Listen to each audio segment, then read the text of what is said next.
Hello, good evening, good afternoon, and welcome to the Outpost Frequencies, brought to you by the Last Movie Outpost.com for all of your movie news, reviews, and everything cool about film.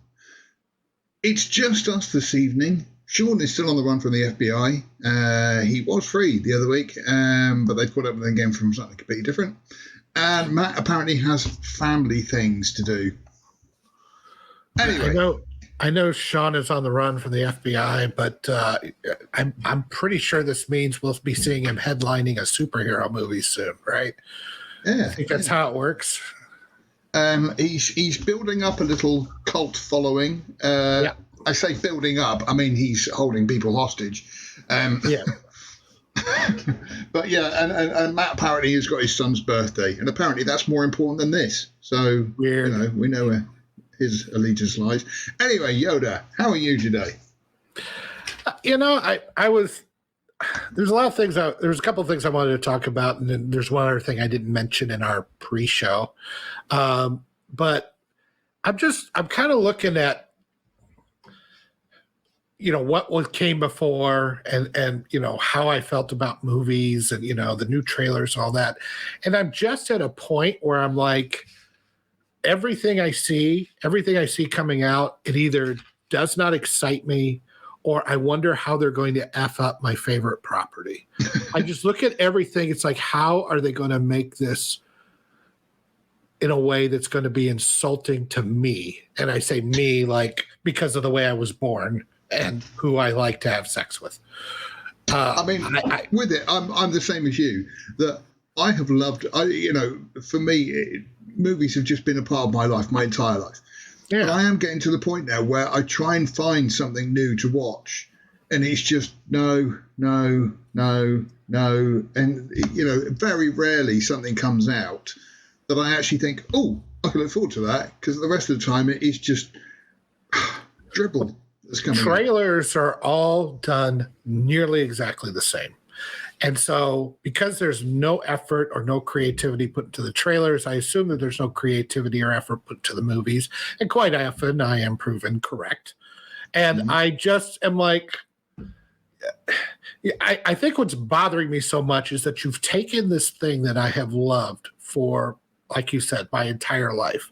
Movies have been such an art form that I just adore because it has all the art forms crammed in it. You got, screenwriting and novelizations and music, John Williams and that kind of stuff. You've got photography. You've got, choreography. Music. Yeah, all this kind of stuff. All of it's in it. A movie encompasses all of that. You could say to a lesser extent a TV show, I suppose, but a movie done right is to me the perfect art form because it's usually short. It's not, you don't have to watch 27 episodes, and they have to put it all together. They have to be restrained, and we've come out with some of the best pieces of art. And right now, the people that are in charge of doing that, the people that have the money or have the properties that are doing that, have destroyed this thing that I love. And it's so depressing. And I don't mean to start this out so depressing, but I mean, are you looking downhill from here? You might find a gold nugget here and there. Yes, am I looking forward to Dune? Yes, I am. But all the rest of it, even stuff that I think is probably going to be good and I'm kind of looking forward to, because of the way they shoot things now, it's got a sheen of CG on it. Yeah. Even if something as minor as color correction, it just doesn't feel like I'm watching a film anymore. You know what? We will past this. We will come on to that because when we get to talk about Extraction 2, we will get on to this. So let's have a look at some of the other things in the news. You've seen all the banners and stuff below, do all the stuff. Right. Like, share, subscribe. Love us. Blah, blah, blah. Validate us. Give us a reason to keep on living, please.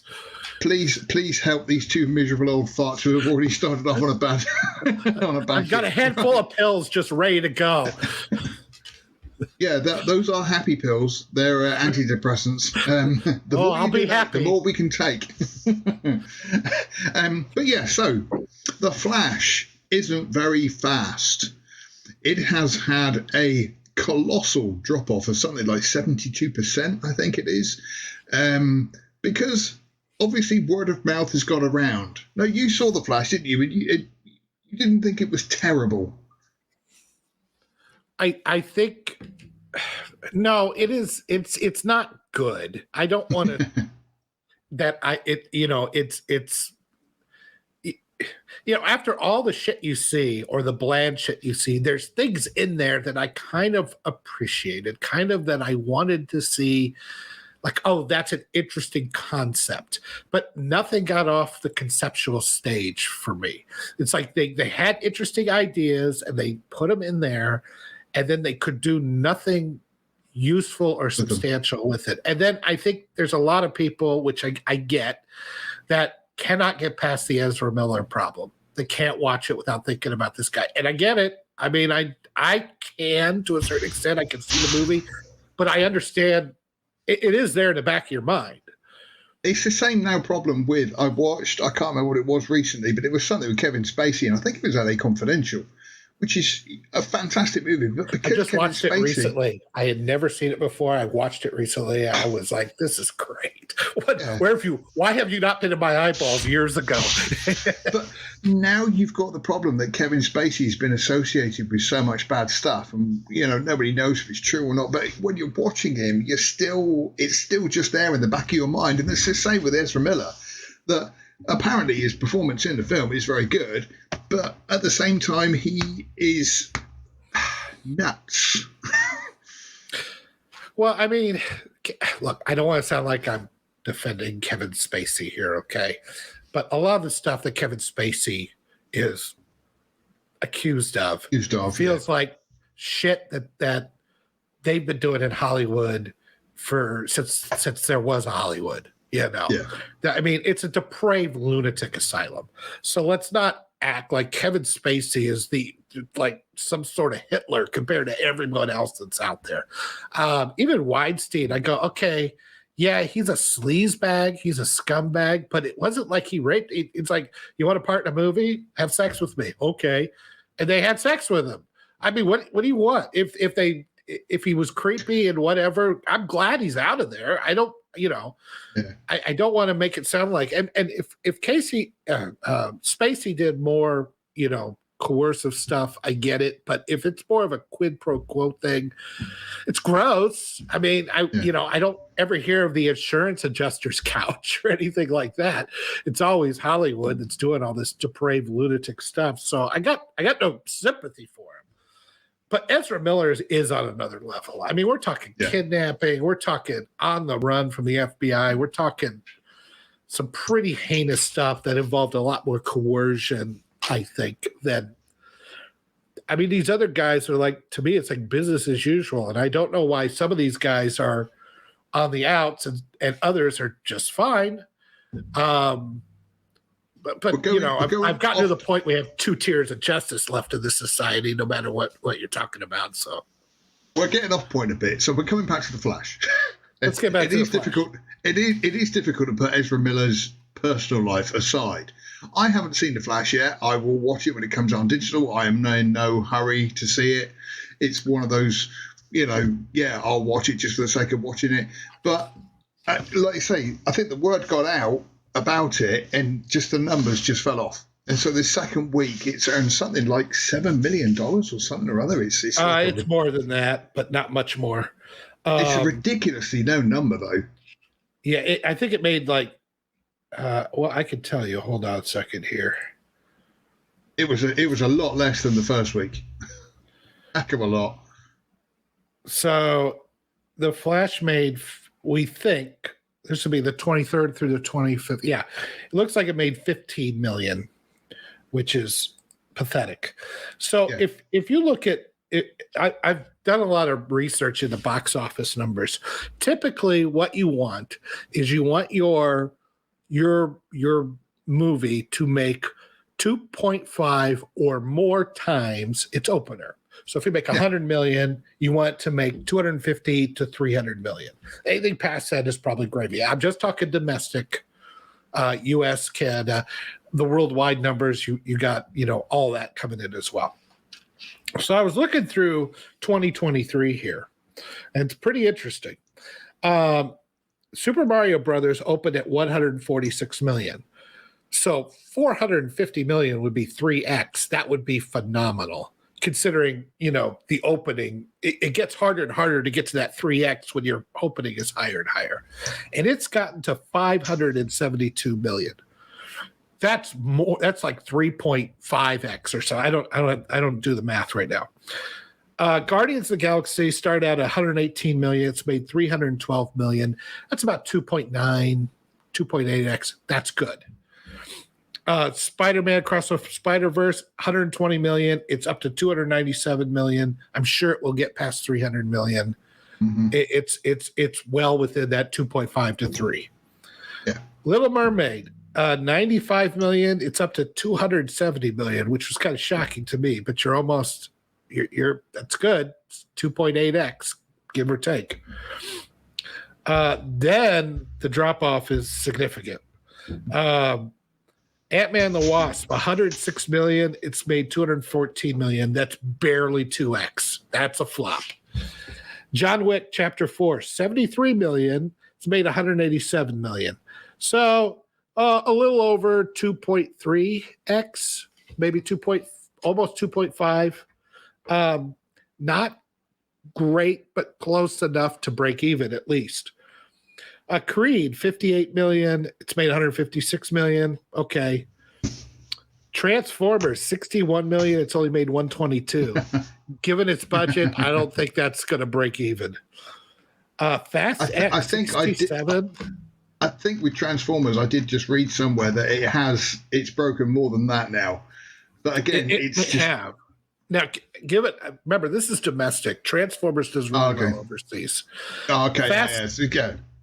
Fast X the same way. It's made 67 million. It's made 119 million domestically. That's not even 2x. But all of Fast X's Fast and Furious comes from overseas. It destroys overseas. Then you get to the Flash, 55 million opener, 87 million so far. That's 1.6x. That's not going to that.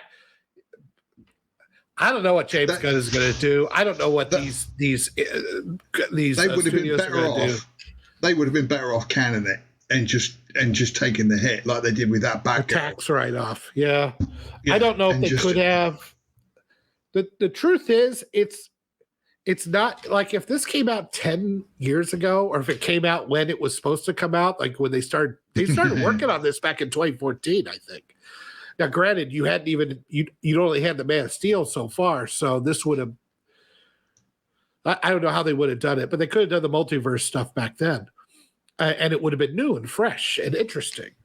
And then everything they did, I think the special effects are really off-putting to a lot of people. I can kind of put up with special effects if I feel like the story's halfway decent. Otherwise, I'd hate Tron. But again, we come back to that point of the whole, how can you possibly have postponed this movie for this long and then you still had bad special effects? Surely, with it being postponed for so long, you could have worked on the special effects and actually made them decent. I think The Flash is a perfect storm of shit. You got bad special effects. You got them pretty much closing the book on the DCEU. And you're well past your sell-by date for multiverse stuff. And you've got a star that is going to be on America's Most Wanted for his next gig.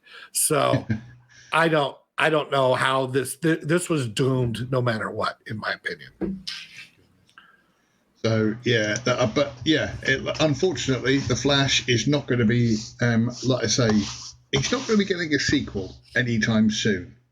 And the thing is you say that, and yet in the back of your mind you are going, somebody's pitching it, somewhere, somebody's sat with James Gunn right now going, if we just replaced it, and who knows what Hollywood's going on? It's just ridiculous.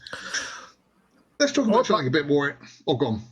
As I say, and we'll let this go, but I think what bothered me most about The Flash was that it needed to put like moments from the Flashpoint storyline in there, even though it doesn't really make a lick of sense to do it. Like when they needed to get his powers back, they had to strap him in the chair. It's like, why did he have to lose his powers to begin with? You didn't need to do that. Yeah. So, but it was to get him back in the chair so that it would fail once, so that it would work the second time. It's like, why? Because that's what was in the novel. Yeah. Okay, but it adds nothing to this story that you're trying to tell. Thank you for watching this excerpt from Outpost Frequencies. Tune in live every Sunday at noon Central Time or 6 o'clock UK time.